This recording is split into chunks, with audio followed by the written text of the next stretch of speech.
No recibí una invitación a la boda de mi hermano, así que me fui de viaje. Lo siento, querida. Este evento es solo para las personas más cercanas. Mi madre dijo cuando la boda fue cancelada por una deuda. Toda la familia comenzó a suplicarme, pero ya era demasiado tarde. ¿Alguna vez has sentido que tu propia familia construyó una vida y te dejó fuera a propósito? Eso es exactamente lo que me pasó a mí. Mi nombre es Jenny. Y el día que descubrí que no estaba invitada a la boda de mi hermano porque es solo familia querida, fue el día que me di cuenta de lo fácil que me borraron. ¿Qué pasó después? Digamos que el niño dorado de la familia no llegó al altar. No porque yo hiciera algo, sino porque finalmente elegí no quedarme. Quédate porque esta no es solo una historia sobre ser excluida. Es sobre el poder de decir que no cuando solo te llaman para limpiar el desastre que hicieron. Ahora, regresemos a donde todo comenzó. Siempre sabes cuando una llamada telefónica va a cambiar todo. Está en la pausa antes de que tu madre hable, en el frío detrás de sus palabras. La mía llegó en una húmeda mañana de jueves en Brooklyn justo cuando me estaba abrochando el abrigo para ir al trabajo. Jenny, dijo, su voz cortante y fría, no estás invitada a la boda de Mark. Es solo familia, querida. Solo familia. Juro que olvidé cómo respirar. Me quedé allí, teléfono pegado a mi oído, mirando el ficus polvoriento en la ventana de mi apartamento. No tenía sentido. Yo era familia. Yo era la única hermana de Mark, pero esa palabra simplemente me cortó del marco. ¿Qué? Finalmente logré decir. ¿Estás diciendo que yo no soy? Es complicado, dijo. Hemos decidido mantenerlo íntimo. Somos como un equipo, como si fuera una extraña. Antes de que pudiera responder, mi teléfono vibró con una notificación de mensaje grupal. Era Mark, mi hermano mayor niño dorado.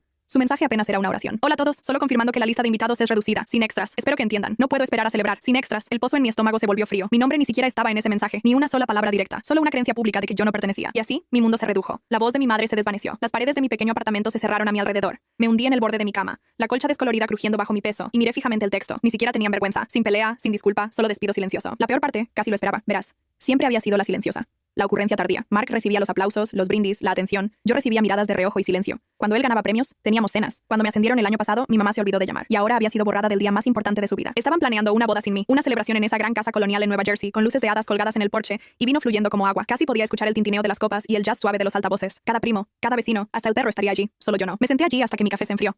Mi corazón latía en mis oídos más fuerte que cualquier rugido del metro. No se trataba de la boda. No realmente. Se trataba de toda una vida de ser puesta en segundo lugar. No en último lugar, en segundo lugar. Así que hice lo que cualquier mujer racional podría hacer cuando su familia casualmente la corta de sus vidas. Me enojé, me quedé callada y comencé a planear. No venganza. Aún no. Solo distancia. ¿Alguna vez te han dicho que no perteneces por las personas que te criaron? Cuéntame en los comentarios porque lo que hice después. Ese fue el primer paso para finalmente elegirme a mí. Esa noche, no lloré, no grité en una almohada, ni llamé a nadie por simpatía. Ni siquiera releí el mensaje grupal, o reproduje la voz de mi madre.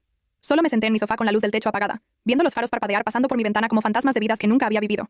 Y luego, alrededor de las 3:00 am, abrí mi laptop. Google vuelos de último minuto desde NYC. Ni siquiera sabía a dónde iba. Solo sabía que necesitaba irme. No para siempre. No dramáticamente. Solo por ahora. Solo lo suficiente para recordar cómo se sentía ser yo. Fuera de las sombras de una familia que nunca me vio completamente. Portland. La palabra apareció como un susurro. Brumosa, verde, impredecible. Algo tan diferente a mi vida en Brooklyn, con sus sirenas y aceras resbaladizas de cigarrillos y recuerdos familiares pegándose a cada esquina. Nunca había estado en el Pacífico Noroeste, pero algo sobre eso se sentía lo suficientemente lejos. Reservé un vuelo para el mediodía. Cuando finalmente salió el sol, su luz pálida se filtró a través de las persianas y se derramó sobre mi maleta medio empacada. Metí jeans, botas de montaña, algunos suéteres y la bufanda que Lucille me había dado 2 navidades atrás. La única persona en mi familia que alguna vez me vio completamente y que falleció 2 años antes. Ella me habría dicho que fuera. Me habría hecho panqueques y dicho, Jenny, cariño, a veces la mejor venganza es volverse imposible de ignorar. El viaje en taxi al aeropuerto fue silencioso.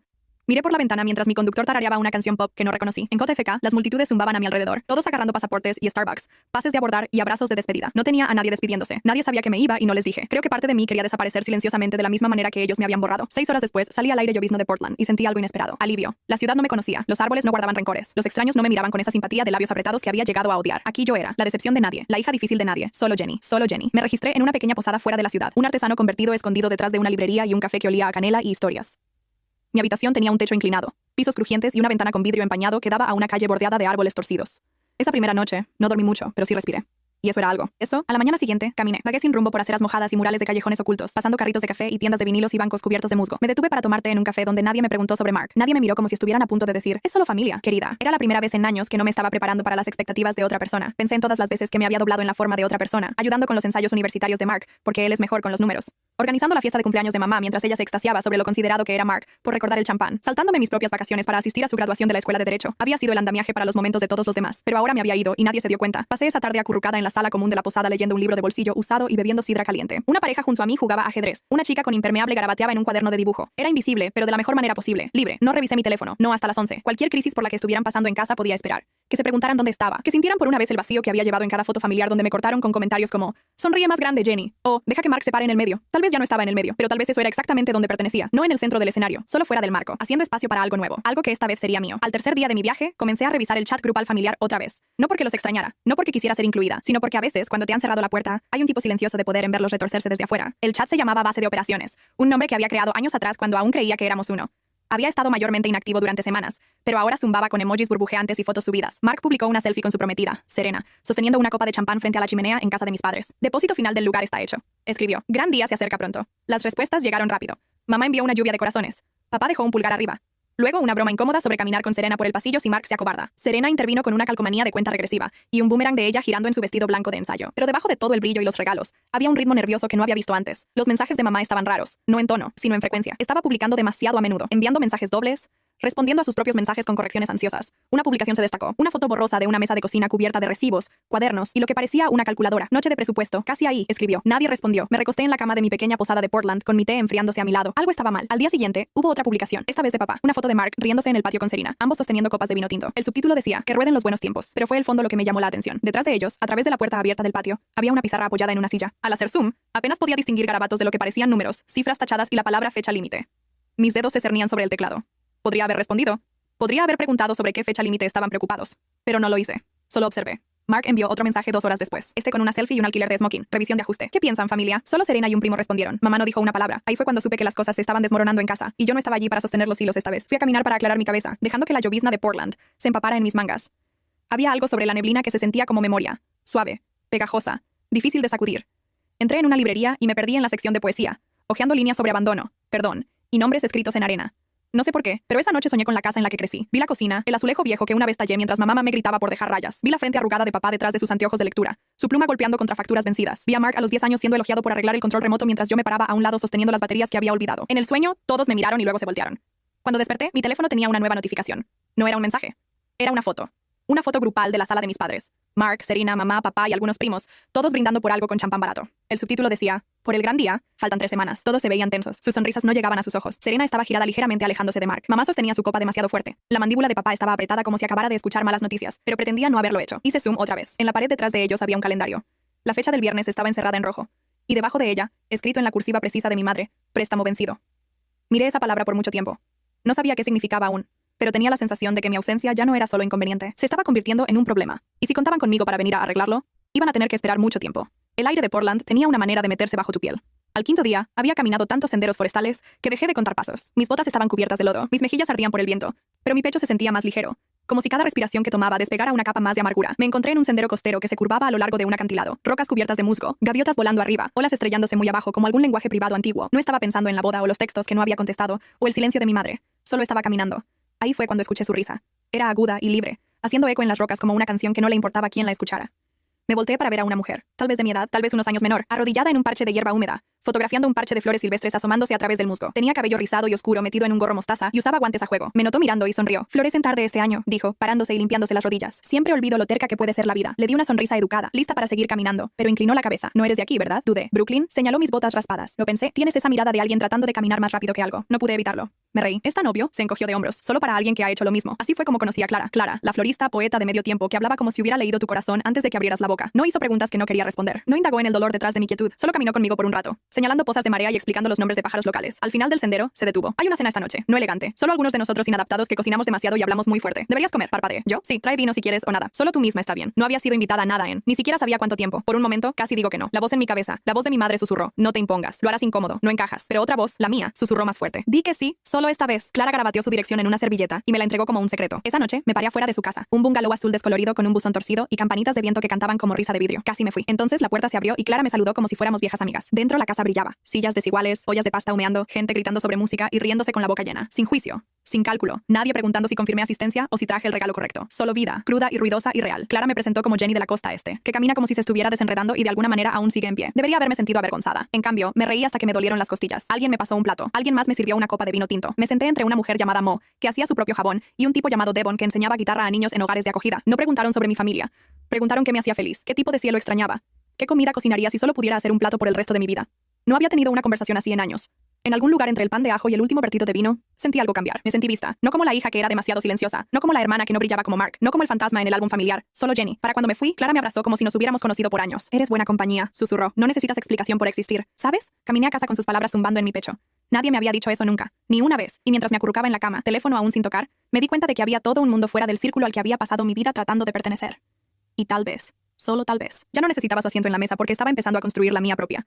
No revisé mi teléfono por 3 días completos. Para nada. En cambio, lo dejé en el fondo de mi bolsa, silenciado, Mientras vivía como alguien que ya no estaba atada a la obligación, Clara me llevó a una lectura de poesía local. Ayudé a Mo a hacer jabón en su garaje, lavanda y ralladura de limón. Incluso me quedé despierta tarde una noche bosquejando una receta para estofado de lentejas que quería probar. Algo de lo que se habrían burlado en casa por ser demasiado raro o demasiado terroso. Por una vez nadie estaba midiendo mi valor por lo útil que era. Pero en la mañana del cuarto día, la curiosidad tiró de mí. Encendí mi teléfono mientras bebía café en un hundido café de Portland, esperando a medias un puñado de mensajes. En cambio, fue un diluvio. 17 llamadas perdidas, 9 mensajes de voz, docenas de textos de mi madre, mi padre, incluso Mark. El tono estaba revuelto como si nadie hubiera acordado cómo hablarme. De mamá. Jenny, querida, solo revisando. Espero que estés segura. 3 horas después. Sé que estás ocupada, pero realmente necesitamos hablar. Por favor, contesta. Entonces, Jenny, esto no es gracioso. Necesitamos tu ayuda. El mensaje de Mark fue menos sutil. ¿Puedes ser una adulta por una vez y llamarnos de vuelta? Esto es serio. Y luego el que hizo que mi estómago se apretara. El lugar necesita el pago final para el viernes o cancelan. Si no ayudas por nosotros, al menos piensa en cómo esto afecta a Serena. Serena, la perfecta novia prometida, la nueva favorita. Podía imaginarla llorando en el cuarto de huéspedes, mamá frotando su espalda, papá suspirando dramáticamente sobre lo poco confiable que siempre era Jenny. La culpa estaba ahí. Por supuesto que estaba. Había sido plantada profundamente años atrás como una semilla, pero algo más se alzó más fuerte. Una calma extraña, casi emocionante porque no había hecho nada, nada cruel, nada ruidoso. No había salido corriendo o hecho una escena o subido a Facebook para airear drama familiar. Simplemente había desaparecido. Y en mi ausencia, todo se estaba desmoronando. Esa noche, escuché los mensajes de voz. No todos, solo los suficientes para captar el patrón. La voz de mamá pasó de dulce a cortante en segundos. Jenny, solo estamos tratando de resolver las cosas. No es justo que desaparezcas así. Siempre te hemos apoyado cuando estabas resolviendo cosas después de la universidad cuando cambiaste de trabajo. Recuerda, es una firma. Tienes el mejor crédito de la familia. El banco ya marcó la aplicación sin ti. Así que eso era. De eso se trataba todo esto. Necesitaban que confirmara. Ese contrato invisible, no hablado que viene con ser la confiable. La que nunca pide ayuda. La que se espera que salve el día. Incluso cuando no fue invitada a él. El mensaje de voz final era de papá. Su voz baja y con un borde de frustración. Sé que estás molesta por lo de la boda. Pero esta es tu familia, Jenny. Te necesitamos. Mark te necesita. Eres la única con una línea de crédito limpia. Lo compensaremos contigo. Pero ahora mismo necesitamos esa firma. Miré por la ventana del café por mucho tiempo después de eso. La lluvia había comenzado otra vez, golpeando suavemente contra el vidrio. Imaginé a mi madre en la mesa del comedor, calculadora en mano, murmurando sobre lo desagradecida que era. Mi padre paseando, murmurando, lo resolveremos, mientras no hacía nada. Mark desplazándose por regalos de padrinos, asumiendo que todo de alguna manera caería en su lugar. Todos habían estado contando con mi silencio, en la parte de mí que aún quería ser necesitada. Pero aquí está la cosa que olvidaron. La necesidad solo funciona si la puerta gira en ambos sentidos. Si nunca eres invitada, no estás obligada. Si te borran, no puedes esperar que los escribas de vuelta en la imagen. Bebí mi café lentamente y borré cada mensaje de voz uno por uno. No contesté los textos. No devolví las llamadas. En cambio, abrí mi cuaderno y comencé a escribir una lista de lugares en Oregon que aún no había visto. Porque mientras ellos se esforzaban para hacer que los números cuadraran, yo finalmente me estaba restando de la ecuación. Y déjame decirte, ese tipo de matemáticas se sentía como libertad. No dejaron de llamar. Si acaso su desesperación se multiplicó. Cada mañana, mi teléfono se iluminaba antes del amanecer. Mensajes de voz de mamá, llenos de calma falsa. Mensajes de papá que comenzaban con Jenny escucha y siempre terminaban con frustración apenas velada. Incluso Mark, que solía ignorar mi cumpleaños la mayoría de años, de repente era el hermano más atento del mundo, dejando textos como migas de pan, tratando de atraerme de vuelta. Sé que hemos tenido nuestros problemas, pero esta boda es importante. Somos familia. Eso aún importa, ¿verdad? Es solo una firma. Estás exagerando. Pero aquí está la cosa sobre el silencio. Una vez que entras en él completamente, se convierte en su propio tipo de armadura. No respondí, ni una vez. Y por lo que pude reunir a través del chat grupal familiar no tan privado, aún funcionando, aún zumbando con alegría forzada, las cosas estaban comenzando a desenredarse. Serena publicaba menos. Las calcomanías de cuenta regresiva desaparecieron. Los mensajes de mamá se volvieron más cortantes. Y luego llegó la verdadera señal de que algo había cambiado. Una foto de papá sentado en la mesa del comedor, rodeado de facturas, sus anteojos de lectura a mitad de la nariz, viéndose 10 años mayor de lo usual, haciéndolo funcionar un centavo a la vez. Mamá lo subtituló, pero la broma no funcionó. Sin me gusta, sin respuestas, ni siquiera un emoji de lástima. Clara notó que había estado más callada de lo usual y preguntó si estaba bien. Estábamos sentadas afuera de un camión de comida que servía tacos de jackfruit ahumado y ensalada de hinojo envueltos en papel encerado, solo viendo un incendio desde lejos. Dije, medio en broma. Suena como que solías vivir en el incendio, respondió, lamiendo salsa picante de su pulgar. Sí, admití. Pensé que lo hacía. Clara nunca presionó por detalles, nunca lo hacía, pero esa noche, en mi pequeña habitación alquilada sobre el café, desplacé por el chat familiar otra vez. No porque los extrañara, sino porque necesitaba saber qué tan lejos caerían antes de dejar de pretender que no me necesitaban. Era peor de lo que pensé. Un mensaje de mamá a Mark se destacó. No destinado para el grupo, pero accidentalmente publicado públicamente. Si ella no llama de vuelta hoy, tendremos que decirle al lugar que no podemos hacer el pago. Tu padre ya agotó las tarjetas. Te dije que esto era demasiado. Mark respondió instantáneamente, pero solo con una palabra, manejado. No siguió respuesta. Era como ver un escenario colapsar desde detrás del telón. Esa noche, intentaron llamar otra vez 7 veces seguidas. Apagué mi teléfono. Los dejé sentir el silencio. Los dejé sentarse en el caos que habían construido ladrillo por ladrillo egoísta. No estaba siendo cruel. No estaba siendo mezquina. Solo había terminado. Terminado de ser el respaldo confiable. Terminado de ser la columna vertebral invisible. Terminado de ser invitada solo cuando era conveniente para ellos y descartada en el momento en que no era útil. ¿Y sabes qué? Dormí como una roca. A la mañana siguiente, no busqué actualizaciones. Hice panqueques de plátano con Clara y Mo en su cocina compartida, riéndome por una espátula rota y el pan tostado quemado de alguien. Y cuando Clara se ofreció a llevarnos a todas a Cannon Beach por el día, no dudé. Mientras mi madre probablemente estaba en espera con el banco. Mientras Mark paseaba y entraba en pánico. Mientras Serena se probaba un vestido que tal vez nunca usaría. Yo estaba parada en una orilla ventosa envuelta en una chaqueta prestada. Los dedos de los pies hundiéndose en arena fría. Sin teléfono, sin culpa, sin obligaciones. Solo el susurro rítmico de la marea como una promesa. Así es como suena la paz cuando finalmente dejas de rogar por ella. El cielo estaba gris otra vez. En Portland, eso significaba comodidad más que tristeza, como si el mundo mismo entendiera la necesidad de quedarse callado, de volverse hacia adentro, de descansar. Me senté sola en un pequeño café metido entre una tienda de cómics y una lavandería, bebiendo chai de leche de avena y escuchando la lluvia golpear suavemente contra las ventanas. Y luego, por primera vez en 2 días, encendí mi teléfono. Vibró violentamente en mi mano como si hubiera estado conteniendo la respiración también. 17 llamadas perdidas, 10 nuevos mensajes de voz, una pantalla completa de textos. El nombre que apareció más mamá, el segundo más Mark, ni uno de Serena, ni uno de... Comencé con los mensajes solo para sentir la temperatura de la tormenta. Jenny, por favor, llámame. No sé qué estás tratando de probar. Esto es serio. El banco dijo que no otra vez. Están llamándolo riesgo financiero incompleto. Te necesitamos. Es la boda de tu hermano, por el amor de Dios. ¿Realmente vas a dejar que todo se desmorone después de todo lo que hemos hecho por ti? Hice una pausa en esa. Después de todo lo que hemos hecho por ti. La frase aterrizó como una bofetada. Todo lo que podía pensar era en cada recogida nocturna en el aeropuerto que había hecho. Cada cumpleaños que olvidaron. Cada viaje familiar donde me pasaron la cámara en lugar de ser invitada a la foto. Todo lo que habían hecho por mí estaba construido sobre una historia que escribieron y una que ya no aceptaba. Los mensajes de voz eran aún más frenéticos. La voz de mamá temblaba en el primero. Jenny, soy tu madre. Necesito escuchar tu voz.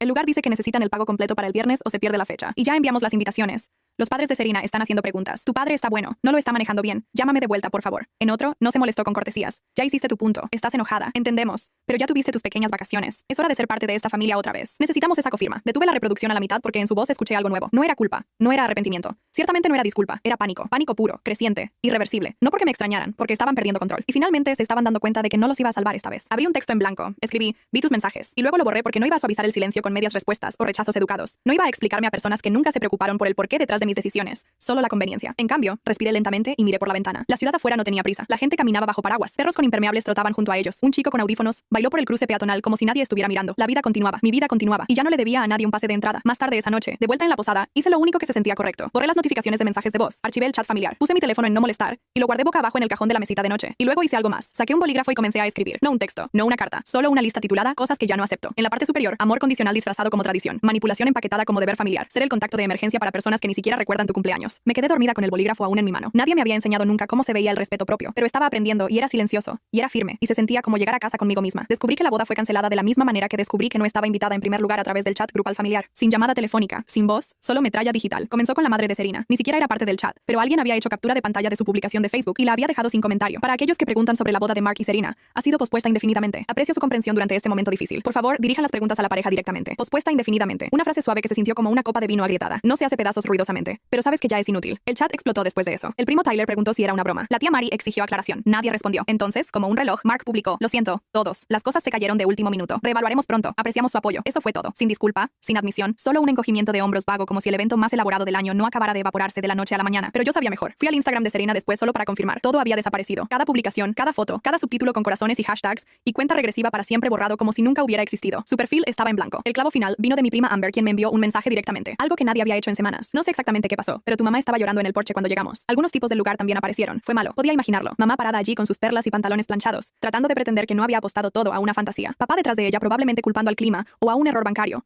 Mark fumando porque alguien finalmente le dijo que no. Y Serena, ella fue lo suficientemente inteligente para irse. Lo que no esperaba, lo que debería haber esperado, era qué tan rápido cambió la culpa.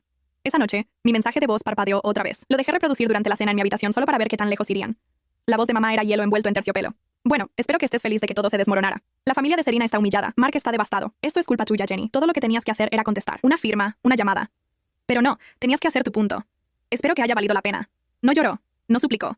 Asignó culpa como un veredicto. Era surrealista porque lo único que había hecho era nada. No destruí la boda. No mentí a vendedores o hice promesas que no podía cumplir. No gasté de más o saqué préstamos con crédito inestable. No diseñé un sueño alrededor de suposiciones y privilegio. Simplemente no vine corriendo cuando chasquearon los dedos. Y eso fue suficiente para quemarlo todo. Debería haberme aplastado escuchar ese mensaje. La culpa debería haberse alzado. Pero no lo hizo porque en el fondo sabía que nunca estuvieron realmente planeando una boda conmigo. Solo alrededor de mí. Y cuando su castillo de naipes finalmente colapsó, alcanzaron la pieza que siempre esperaron que sostuviera. Yo. Pero ya no estaba allí. Y ahora su silencio no era helado o arrogante o desdeñoso. Estaba vacío. Salí al pequeño balcón de mi habitación, envuelta en una manta, dejando que la lluvia besara mi piel. Abajo la calle zumbaba suavemente. Autos pasando, alguien riéndose, un perro ladrando a las 11. Vida real. Sin escenificar. Honesta. No me sentí victoriosa. No me sentí cruel. Solo me sentí terminada. Terminada de tratar de ganarme un asiento en una mesa que nunca fue puesta para mí. Habían elegido excluirme. Y yo había elegido quedarme lejos. Y ahora el silencio era mío. Y no lo iba a devolver. El mensaje de voz llegó a las 2:13 am. No lo vi hasta la mañana siguiente. Luz del sol filtrándose a través de las cortinas en cintas de oro pálido. Mi cuerpo estaba envuelto en sábanas de lino suave. Mi cabeza aún zumbando con risa de la noche anterior. Había sido espontáneo. Otra de las reuniones impulsivas de Clara. No dejemos que la lluvia arruine la cena que se convirtió en una sesión de jam improvisada en la azotea. Mo había traído velas. Devon trajo una guitarra. Yo traje comida que medio quemé, pero nadie se quejó. Era alegría. Alegría simple, imperfecta. El tipo de noche de la que mi familia se habría burlado por ser desordenada o bohemia. El tipo de noche que nunca había tenido con ellos. Así que cuando vi la nueva notificación de mensaje de voz, el nombre de mi madre en negrita, dudé por un minuto completo, pulgar flotando sobre el botón de reproducir. No por miedo, sino porque no necesitaba escuchar. Sabía lo que diría. Algo tembloroso y distante. Algo mezclado con culpa pero sin remordimiento. Algo destinado a convertir mi silencio en crueldad. Mi ausencia en traición. Aún así, Presioné reproducir. Jenny, la voz de mi madre era suave, desgastada. No sé si siquiera escucharás esto. Supongo que solo quería que supieras que estamos en casa ahora. La boda se canceló. Serena sacó sus cosas anoche. Mark no nos ha hablado en todo el día. Pausa. Podía escucharla respirando. El roce de tela en el fondo como si se hubiera alejado del teléfono a mitad del pensamiento. Tu padre está pretendiendo que está bien. Ya sabes cómo es. Y Mark está culpando a todos, pero principalmente a ti. Y supongo que yo también. Aunque sé que no es justo. Sé que no manejamos las cosas bien. Solo pausa otra vez. Más larga esta vez. Es difícil, Jenny, ver todo desmoronarse y no saber cómo arreglarlo. Sigo pensando que si estuvieras aquí, tal vez las cosas habrían sido diferentes. Esperé la disculpa que nunca llegó. Si recibes esto, solo quiero que sepas que estamos pensando en ti. No espero que llames. Ni siquiera estoy segura de que deberías. Pero eso es todo, supongo. Clic. Sin lo siento. Sin propiedad. Sin verdad. Solo una extraña tristeza que se hundía como un globo soltado demasiado tarde. Demasiado cansado para alzarse. No lloré. En cambio, miré alrededor de la habitación. Mi cuaderno de dibujo aún estaba abierto en la mesita de noche. Un dibujo a medio terminar de un pino bordeado por la costa. Mi taza de la noche anterior estaba medio vacía con lápiz labial manchado en el borde. Mis botas estaban junto a la puerta, cubiertas de polvo de sendero y lluvia. Esta era mi vida ahora. No un desvío. No un escape. Un comienzo. Esa tarde, Clara envió un mensaje. El clima está decente. Estamos haciendo una fogata en los acantilados. Trae algo cálido y algo raro. Sonreí. Respondí. En camino. Y traje cupcakes del café de abajo. Nada elegante, solo suaves, dulces, y un poco desordenados como todas las mejores cosas. Nos sentamos bajo un cielo lleno de nubes suaves y llamas crepitantes. Devon tocó algo lento en su guitarra. Mo recitó un poema de amor que escribió sobre su gato. Alguien trajo una Polaroid y siguió tomando fotos borrosas, mal iluminadas. A ninguna de nosotras nos importó. En un punto, Clara se volteó hacia mí, vino en una mano, malvavisco en la otra. Oye, Jenny, dijo. Sí, sonrió. Estamos realmente contentas de que te hayas aparecido. Las palabras me golpearon más fuerte que cualquier mensaje de voz jamás podría porque no estaban tratando de arreglarme o culparme o sacar algo de mí. Solo estaban contentas de que estuviera aquí. Esa noche, después de que todos se fueron, caminé a casa sola bajo las estrellas brumosas. Y por primera vez en mucho tiempo, me sentí llena. No con deber, no con dolor, sino con elección. El mensaje de voz de mi madre se desvaneció de mis pensamientos como niebla en la marea. No necesitaba cargarlo porque ya no era suya para leer. Era mía. Pasó una semana, sin mensajes nuevos, sin disculpas de último minuto, sin avances familiares repentinos, solo silencio. Al principio, esperaba que se sintiera hueco, pero en cambio se sintió ganado, como el tipo de silencio que viene después de la tormenta. No temeroso, no tenso, solo quieto, seguro. Me quedé en Portland más tiempo de lo planeado. Lo suficiente para que la barista del café de la esquina aprendiera mi nombre. Lo suficiente para que Clara robara mi chaqueta más de 11 veces. Lo suficiente para dejar de contar los días desde que la boda implosionó. El dolor de la exclusión se había suavizado en algo más limpio, una cicatriz, no una herida. Una mañana, desperté con un mensaje de la aerolínea sobre crédito de vuelo no usado, Brooklyn. La palabra aterrizó con un peso sordo. La verdad era que no quería regresar. Aún no, tal vez nunca. No de la manera que esperaban. Y ahí fue cuando abrí el chat grupal familiar por primera vez en más de 2 semanas. Aún estaba ahí, congelado en ámbar digital. El último mensaje había sido de la prima de Serena, preguntando si debería cancelar su reservación de hotel o si las cosas aún estaban pasando. Nadie había respondido. Escribí lentamente. Mark, espero que estés bien. Escuché sobre todo, deseándote paz y claridad mientras resuelves los próximos pasos. Eso fue todo. Educado, distante, completo. Luego abrí una nueva pestaña y reservé un boleto. No a casa, a Islandia. Un lugar que siempre había soñado con ver, pero nunca me había atrevido a reservar. Demasiado remoto, demasiado caro, demasiado indulgente. Un viaje que una vez pensé que necesitaría a alguien más para acompañarme, pero ya no. Elegí febrero. Frío, quieto, temporada de auroras. Se sentía correcto, simbólico tal vez, pero real. Un viaje de despedida, pero no a una persona. A una versión de mí misma que había estado dispuesta a encogerse en silencio. Que había esperado reconocimiento que nunca iba a llegar, que había dado y luego rogado ser vista a cambio. Dejé una nota en la mesita de noche de la posada de Portland antes de hacer checkout. Gracias a la memoria, un rastro de alguien aprendiendo a empezar de nuevo. En mi última noche en el pueblo, Clara hizo una cena de despedida, nada elegante. Sillas plegables, altavoz prestado, el pan de lentejas cuestionable de alguien. Pero la calidez en esa pequeña habitación podría haber derretido glaciares. Brindaron con vino barato por nuevos comienzos, por viejas heridas dejadas atrás. Clara me abrazó extra fuerte en la puerta. ¿Sabes? Dijo. Cuando te conocí en ese sendero, pensé, ella tiene una tormenta detrás. Me reí. No te equivocaste. Pero te quedaste a través de ella. Dijo. Dejaste que la lluvia cayera y luego hiciste algo mejor. Aún lo estoy haciendo. Dije silenciosamente. Bien, susurró. Sigue haciéndolo. De vuelta en mi habitación, empaqué lentamente. Mi teléfono vibró una vez. Una notificación de Instagram. Mark había publicado una foto, sin subtítulo. Solo él solo en una playa en algún lugar mirando al agua. No le di me gusta. No comenté. No me sentía amarga. Solo distante. Como si viviéramos en mapas separados. Ahora, antes de acostarme por la noche, encendí una pequeña vela que alguien había dejado en mi canasta de despedida. El aroma era cedro y salvia, limpio, sanador. Me paré junto a la ventana y vi la última lluvia de Portland, desvanecerse en niebla. Mañana abordaría un avión sola, no huyendo, no escapando, sino expandiéndome. Porque a veces las mejores historias comienzan después de que la puerta se cierra. Y la mía apenas estaba comenzando. Era una noche lluviosa en Brooklyn, del tipo donde las alcantarillas están llenas, y los neumáticos de taxi hacen largos deslizamientos contra el pavimento. Solo había vuelto para grabar algunas cosas, para limpiar el apartamento antes de subalquilarlo oficialmente. Mi vuelo a Islandia era en 36 horas. No tenía planes de decirle a nadie que estaba en el pueblo, que por supuesto es exactamente cuando vinieron. Eran casi las 9:00 p.m. y estaba doblando ropa cuando el timbre sonó 3 veces en sucesión rápida. Me congelé. Nadie que conociera timbraba así. Un nudo se formó en mi estómago antes de siquiera cruzar la habitación. Presioné el intercomunicador. Hola, silencio al principio. Luego una voz familiar, demasiado cuidadosa, demasiado compuesta. Jenny, soy mamá. Detrás de ella. Escuché movimiento. Más voces. Por favor, déjanos subir. Solo queremos hablar. Mi mano se cernió sobre el botón de liberación. No lo presioné. En cambio, caminé a la ventana. 3 pisos abajo, agazapados bajo un paraguas negro goteando, estaban mis padres y Mark, los tres viéndose más viejos de lo que recordaba, cansados, desgastados. Mark se veía como si no hubiera dormido en días. El abrigo de mi padre era demasiado grande para él. Mi madre llevaba tacones que solía llevar con confianza, ahora empapados y hundiéndose en la acera. No me moví. El timbre sonó una y otra vez. Finalmente, suspiré y caminé al ascensor, presionando el botón y esperando. No quería hacer esto en el pasillo. Si iban a subir, podían verme en mis términos. Cuando llegó el golpe en mi puerta, no me apuré. La abrí lentamente. 3 caras atónitas me saludaron. Ninguno de ellos habló por un aliento completo. Mark fue el primero en intentar Jenny, pero levanté una mano. No, dije suavemente. Solo di lo que viniste a decir. Mi madre dio un paso adelante, aferrando su cartera como una línea de vida. Cometimos errores, dijo. Terribles. Pensé que estaba haciendo lo mejor para todos. Siempre parecías tan fuerte. Mi padre se aclaró la garganta. Pensamos que no nos necesitabas, que estabas bien. No dije nada. Mark me miró, ojos rojos. La arruiné, lo sé. Pero la boda, Serena, todo eso, se desmoronó y te culpé. Pero la verdad es, conté contigo para arreglarlo como siempre. Ahí estaba. La honestidad demasiado tarde, pero real. Vinimos a decir lo siento, agregó mi madre, y a preguntar. Bueno, si considerarías ayudarnos aún, la casa, la deuda, es peor de lo que admitimos. Y tu crédito. Levanté una mano otra vez. Se quedaron callados. Me alejé de la entrada. Por un segundo pequeñito, sus caras se iluminaron con esperanza. Pero entonces alcancé la maleta a mi lado. Ya estaba empacada, ya cerrada. La jalé detrás de mí y salí al pasillo. Entonces, sin una palabra, suavemente cerré la puerta detrás de mí. Mark parpadeó. Espera, ¿a dónde vas? El ascensor sonó al final del pasillo. Caminé hacia él, pasos firmes, corazón calmado. Mi madre gritó detrás de mí. Jenny, por favor no te vayas así. No me di vuelta. Presioné el botón. Las puertas se deslizaron abiertas con un suave silbido, y entré. No me siguieron. Solo se quedaron ahí, los tres, aún empapándose de la lluvia, aún cargando todo lo que se habían negado a ver hasta ahora. Las puertas comenzaron a cerrarse. Y justo antes de que lo hicieran, encontré los ojos de mi madre una última vez. No sonreí. No lloré, pero sí asentí. Un gesto pequeño, firme que decía todo lo que necesitaba decir. Te escuché, te veo, pero no voy a volver. Las puertas se cerraron y estuve sola. Mientras el ascensor descendía, mi reflejo me devolvió la mirada desde el panel espejado. Por primera vez en mucho tiempo, vi a alguien que respetaba. No porque perdonó, no porque lo arregló, sino porque finalmente se eligió a sí misma. Afuera, la lluvia aún estaba cayendo. Pero esta vez no se sentía pesada. Se sentía como limpieza, como comienzo. Salí a la calle, maleta en mano, y caminé hacia el taxi esperando en la acera. Islandia podía esperar. Esta noche solo necesitaba el viento en mi cara, el zumbido de la ciudad, el eco de una puerta que no tenía que abrir otra vez. Y tal vez mañana, un nuevo capítulo, que escribiría con mi propia tinta en páginas que nadie más podría arrancar, porque esta vez la historia era mía.